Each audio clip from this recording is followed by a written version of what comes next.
She's with me. The words cut through the ballroom chatter, a challenge. Security bristled, hands twitching toward their weapons. But it wasn't the billionaire Evan Sterling he was addressing. It was Anna, his fiancée. The woman he'd pulled from a burning wreckage years ago. A secret they both shared. A secret Sterling was desperate to keep buried. Eli Warren, hotel technician and single dad, just wanted to fix a sound system. One job. Done. But he hadn't counted on her being there. Now, Anna's trapped in a gilded cage, about to make the deal with the devil. They have no idea how her quiet kindness will change everything, how a whisper of truth will bring the whole damn house down. The billionaire's future bride stood frozen lips trembling. That man, the one who had disappeared from her life 6 years ago, along with a secret no one dared mention. Eli Warren adjusted his work shirt and checked the maintenance schedule. 36 years old, single dad, former air rescue soldier, now living quietly as a hotel technician. His daughter Lucy sat in the small break room carefully folding paper cranes. 8 years old, she loved drawing and always made little wings to give to her. Daddy, why do you have to work at the fancy party?" Lucy asked, adding another crane to her collection. "Just fixing their sound system." "Sweetheart, we'll be home soon." Eli had taken a temporary job at the luxury resort where billionaire Evan Sterling was hosting his engagement party. He had no idea the bride was someone from his past. The grand ballroom buzzed with wealth and power. Crystal chandeliers, designer gowns, champagne flowing like water. At the center of it all stood Anna Cole. 30 years old, former battlefield nurse, now engaged to Sterling Beautiful. But her eyes held a sadness that expensive jewelry couldn't hide beside her. Evan Sterling commanded the room, 40 years old, arrogant CEO who'd built his fortune on other people's sacrifices. Eli was carrying his toolbox toward the sound booth when security stopped him. "Dressed like that, you think you can just walk into the VIP area?" The nearby wealthy guest burst into laughter. Maintenance workers these days, one woman sneered, no sense of proper boundaries. Lucy had followed her father, wanting to bring him a glass of water. A staff member roughly pushed her aside and she stumbled. Eli immediately knelt down, gently catching his daughter. "It's okay, sweetheart," he said calmly. "Some places they forget who actually built them." His voice was quiet, but it carried a weight that made a few guests uncomfortable. "Sir, you and your child need to leave." "The security guard insisted I'm here to fix your sound system," Eli replied, "unless you prefer it." Broken just then, the microphone on stage screeched with feedback. The MC tapped it frantically. "Can we get a technician up here? The audio is completely dead." All eyes turned to Eli reluctantly. The event coordinator waved him forward. "Fine, but make it quick." Eli handed Lucy his jacket and walked onto the stage. The spotlights hit his face as he adjusted the equipment with practiced efficiency. That's when Anna saw him. Her champagne glass slipped from her fingers, shattering on the marble floor. She stood frozen, staring at the man on the stage. "The man she thought had died 6 years ago, ma'am." "Are you all right?" Evan asked, noticing her distress. But Anna couldn't speak. She couldn't breathe. The spotlight illuminated Eli's profile perfectly, the same strong jaw, the same gentle hands that had once pulled her from a burning helicopter. She watched as he finished fixing the microphone, testing it with a soft tap. Testing 1, 2. His voice, God. His voice was exactly the same. The crowd applauded as the sound system came back to life, but Anna heard none of it. When Eli stepped down from the stage, their eyes met across the crowded room. For one impossible moment, 6 years vanished. Anna's lips moved, forming a word so quiet only she could hear it. "Eli." He stopped walking, stopped breathing. Lucy tugged at his shirt. "Daddy, why is that pretty lady crying?" Eli looked at his daughter, then back at Anna. Recognition dawning in his eyes, the woman he'd saved, the woman he'd loved. The woman who disappeared from his life without explanation, standing there in a wedding dress, about to marry another man. The engagement party continued around them, but for Eli and Anna, the world had stopped before we continue. Let us know where you're watching from. We'd love to know how far this story has traveled, maybe to a place you never expected. And if you've ever believed that kindness doesn't need a suit or business card hit, subscribe to see what happens when truth steps into the spotlight. Evan Sterling stepped forward, placing a possessive arm around Anna's shoulders. His smile was strained, but his voice carried through the ballroom. "Darling, do you know this man? He's just a maintenance worker." The wealthy guests whispered among themselves, sensing drama. A former nurse marrying a billionaire. "And now she knows some repair guy." One socialite murmured loudly, "How interesting." Another added with a smirk. Anna opened her mouth to speak, but Evan's grip on her arm tightened. "Don't embarrass me," he hissed in her ear, quiet enough that only she could hear. "This is our night." Eli heard the tone. Even if not the words, he looked directly at Anna, saying nothing. But his eyes asked a silent question. "Are you okay?" Lucy stood beside her father, clutching her paper crane tightly. She watched the adults treat her. Daddy badly, and didn't understand why security moved closer to escort them out. "Sir, you've done your job. Time to leave." "Yes," Evan called out loud enough for everyone to hear. "We don't need any more disruptions tonight." The crowd chuckled cruelly. A reporter in the corner started recording. With her phone sensing a story, Eli knelt down, hugged Lucy, and started walking toward the exit. He wouldn't cause a scene, not in front of his daughter, but just as they reached the door, sparks flew from the main electrical panel. The lights flickered ominously. A small fire erupted from the lighting rig directly above the stage. Right where Anna was standing for photos, nobody reacted fast enough except Eli. He dropped his toolbox and sprinted across the ballroom floor. Years of rescue training kicked in. Automatically, he reached Anna just as a burning cable was about to fall. Without thinking, he grabbed the live wire with his bare hands, redirecting it away from her. The electrical shock sent pain shooting up his arm, but he held on until Anna was clear. The ballroom erupted in chaos. Guests screaming security, scrambling, but Anna only had eyes for the man who just saved her life again. Eli's left hand was burned, but he was checking her for injuries. "Are you hurt?" he asked, his voice gentle. Despite the pain, that's when she saw it. The tattoo on his wrist, now visible where his sleeve had been burned away. R47, the same tattoo she'd seen in nightmares for 6 years. The same symbol she'd described to reporters when talking about the people who saved me. "Oh my God," Anna whispered, staring at the marking R47. "That's your unit." Evan pushed through the crowd, his face red with anger. "What the hell is R47? That's the unit that was disbanded for breaking protocol." Eli slowly stood up, looking directly at him. "No, we were disbanded for saving people, without asking permission."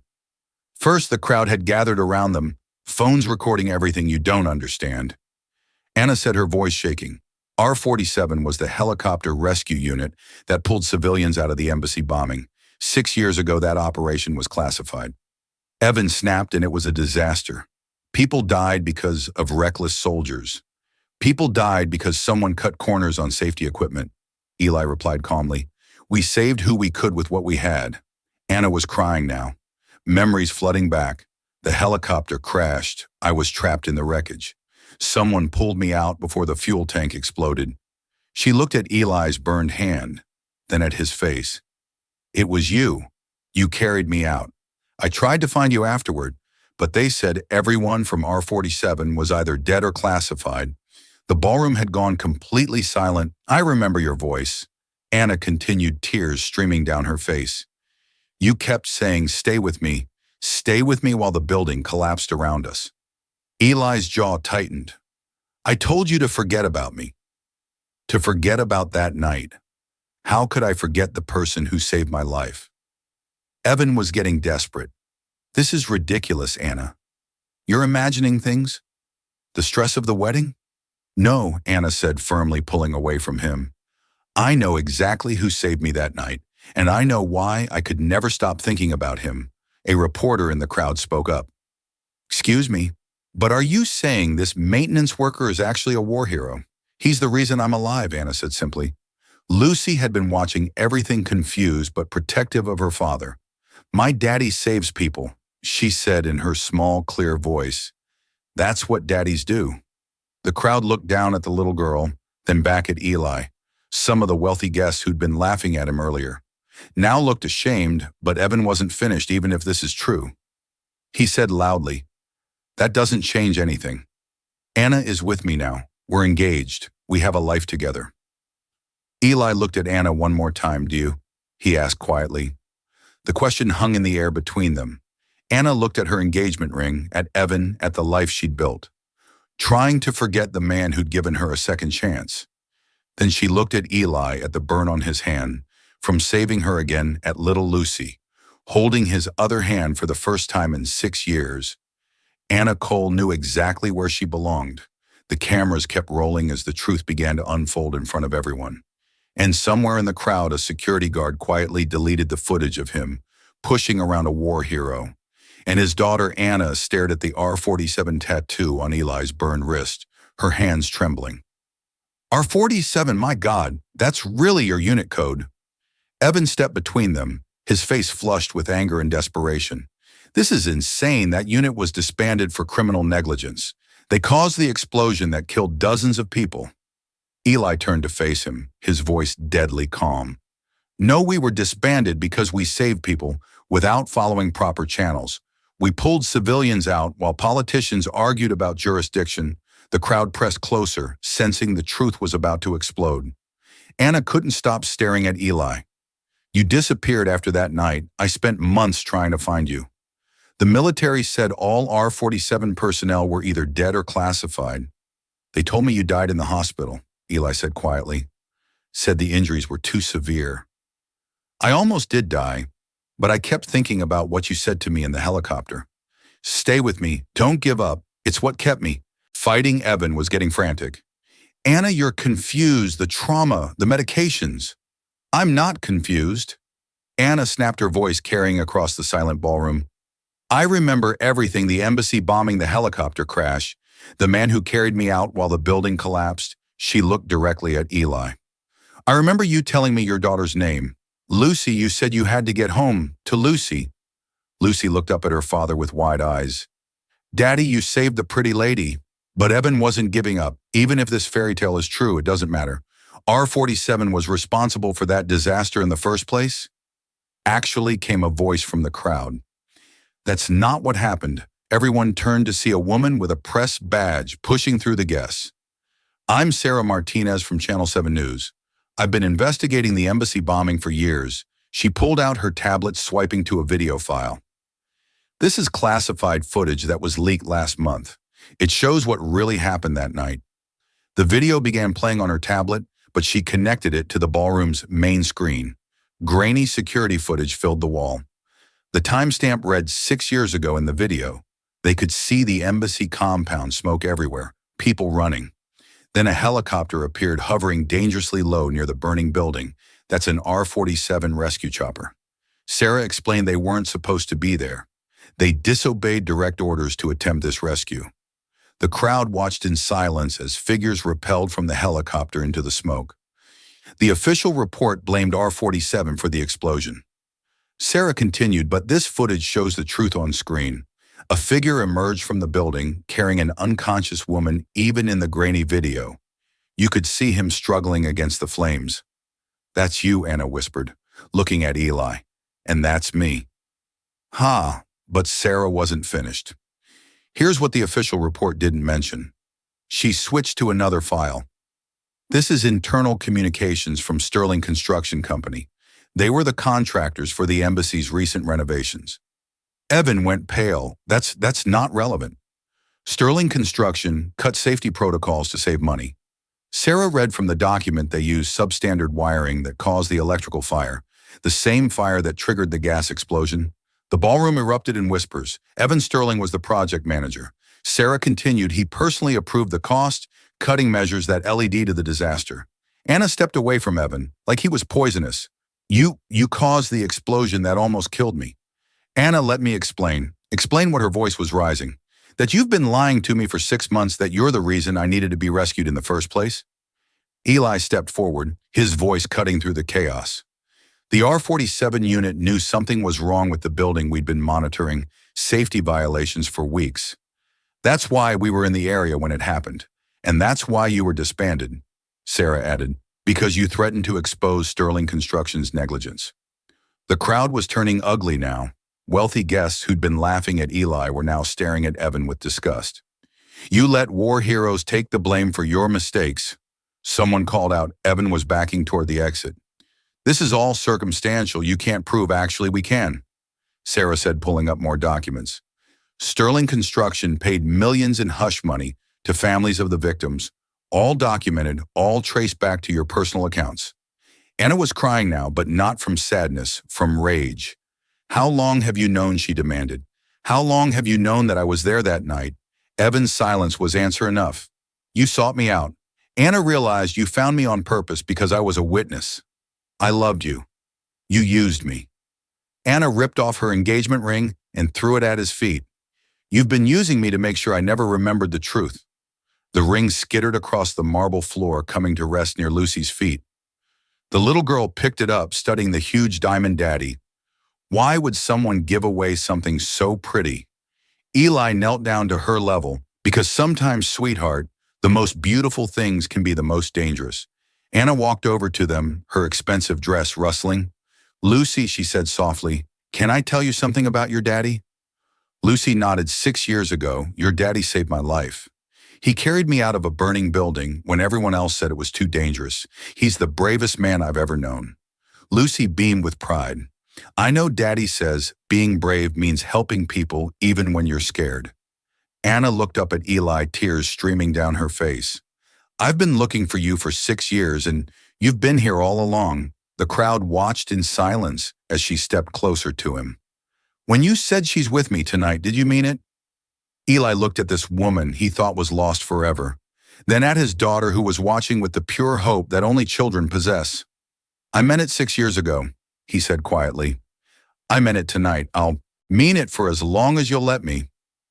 Anna smiled through her tears, then say it again. Please. Eli took her hand, gently mindful of his burns, in a voice that carried across the entire ballroom. He said the words that would change everything. She's with me. Security cameras captured it, all the truth, the revelation. The moment when love conquered lies, and in the background barely visible, Evan Sterling slipped out the back door, leaving his empire of deception crumbling behind him. By morning, the story had exploded across every news platform. Single dad saves. Billionaire's fiancé exposees. 6-year cover-up. Dominated headlines worldwide. The video clips from the engagement party had gone viral overnight. She's With Me was trending globally along with R47 Truth and Hero Returns. Comments poured in from around the world. This man is what a real hero looks like. 6 years of lies finally exposed. That little girl drawing wings around his scar made me cry. Justice for R47 news vans surrounded the small coastal house where Eli and Lucy lived. Reporters not constantly wanting exclusive interviews with the mystery hero, but Eli wasn't answering any calls. Instead, he was in his workshop teaching Lucy how to fix a broken radio while his bandaged hand healed Daddy. Why won't you talk to the TV people? Lucy asked carefully, holding a tiny screwdriver. Because sometimes, sweetheart, the most important conversations happen quietly. A soft knock interrupted them through the window. Eli could see Anna standing on his porch. No cameras, no reporters, just her. He opened the door cautiously. How did you find me? I never stopped looking, Anna said simply. Even when I thought you were dead, I kept your address from the hospital records. She looked different without the designer dress and jewelry, younger, more like the nurse he remembered from 6 years ago. I brought something, she said, pulling out a manila folder, documents that prove everything about Sterling Construction, about R47, about what really happened that night. Eli glanced at the papers but didn't take them. I don't need proof of what I lived through, but the world does, Anna said firmly. The families of the other R47 members deserve to know their loved ones were heroes, not criminals. She sat down on his porch steps, exhausted. Evan's company is being investigated. The FBI seized all his records this morning. He's facing federal charges for the cover-up. Good. The government wants to reinstate R47 full honors, back pay for 6 years. Eli sat beside her. And what do you want? Anna looked at Lucy through the window, watching the little girl work on her radio. I want to understand why you disappeared, why you let me think you were dead. Eli was quiet for a long moment. Because you had a life to rebuild, a career, a future. I was just a soldier with a kid to raise and no idea how to do it. So you decided for both of us, I decided to let you heal, without complications. Anna turned to face him. Eli, you saved my life twice. Don't you think I should get to choose who I want to spend it with through the window? They could hear Lucy singing while she worked the same lullaby Eli used to hum during helicopter rescues to keep victims calm. She's beautiful, Anna said. Lucy. She has your eyes. She's everything good about me. Where's her mother cancer? When Lucy was 4, Eli's voice was soft. I promised her I'd raise Lucy somewhere safe, somewhere quiet. Anna understood now. That's why you didn't want to be found. Lucy needed stability, not a father chasing ghosts from a war, but I wasn't a ghost, Eli. I was real. I was alive, and I was looking for you. The front door opened, and Lucy peeked out. Daddy, I fixed the radio. Want to hear? She turned a dial, and music filled the porch. An old love song that made both adults smile sadly. Lucy, Eli said, this is Anna. She's the lady I told you about, the one from my soldier days. Lucy studied Anna with the serious expression children use when meeting someone important. Are you going to stay for dinner? Lucy asked. Daddy makes really good spaghetti. Anna looked at Eli, asking permission with her eyes. I'd love to, she said that evening as they sat around Eli's small kitchen table. Anna watched father and daughter together, the way Eli cut Lucy's food into perfect small pieces. How Lucy automatically saved the best part of her garlic bread for her dad. This was what family looked like, not the cold perfection of Evan's world, but warm chaos and genuine care. Anna, Lucy said during dessert, do you know how to fold paper cranes? I'm afraid not. I can teach you. Daddy says they're for wishes and people who need to remember they can fly. As Lucy demonstrated the delicate folds, Anna realized something profound. She'd spent 6 years trying to rebuild her life, getting her nursing degree, climbing the social ladder, trying to become someone worthy of being saved. But she'd had it backwards. The person who'd saved her had never needed her to be anyone other than who she was. Eli, she said after Lucy went to bed, I need to tell you something. What I never stopped loving you, not for 6 years. Not for one day. Eli looked at her across his simple living room with its second-hand furniture and Lucy's artwork covering the walls. Anna, I can't give you the life Evan could. You're the man who taught me that being safe isn't about having money. It's about being with someone who will run toward danger to protect you. She stood up, decision made. I'm not asking you to change your life, Eli. I'm asking if there's room in it for one more. Outside the ocean, waves crashed against the shore, washing away the old world to make room for something new. A quiet afternoon by the ocean. Eli was fixing the old roof panels of their small house. Lucy sat on the porch folding another paper crane.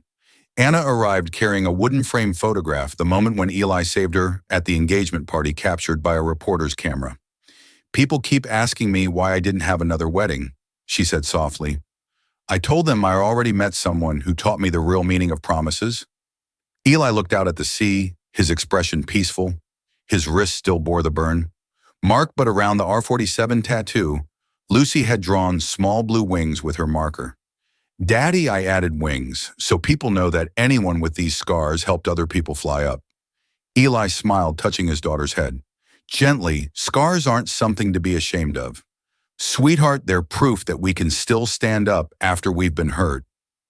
Anna watched father and daughter, her eyes glistening. She's with me wasn't just what you said for me that night.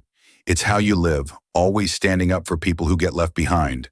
The camera pulled back slowly, golden sunset light spilling across the porch, wind carrying hundreds of paper cranes that Lucy had folded, flying out toward the ocean. One of them landed on Anna's shoulder, its delicate wings folded tight, still warm from the child's hands. Eli stood up, wiping sawdust from his hands. You know what Lucy taught me, he said, looking at both of them. Sometimes the strongest thing you can do isn't fight back. It's simply refusing to let go of what matters. Anna nodded, understanding completely when you said she's with me that night. You weren't just protecting me from heaven. You were telling the world that some people are worth standing up for. Every person is worth standing up for. Eli corrected gently. Lucy ran to both of them, wrapping her small arms around their legs. Are we going to be a family now, she asked, with the direct honesty only children possess. Anna knelt down to Lucy's level. Would you like that? Yes, because families protect each other, and Daddy says the best families are the ones you choose as the sun set over the water. The three of them stood together on the porch of the little house by the sea.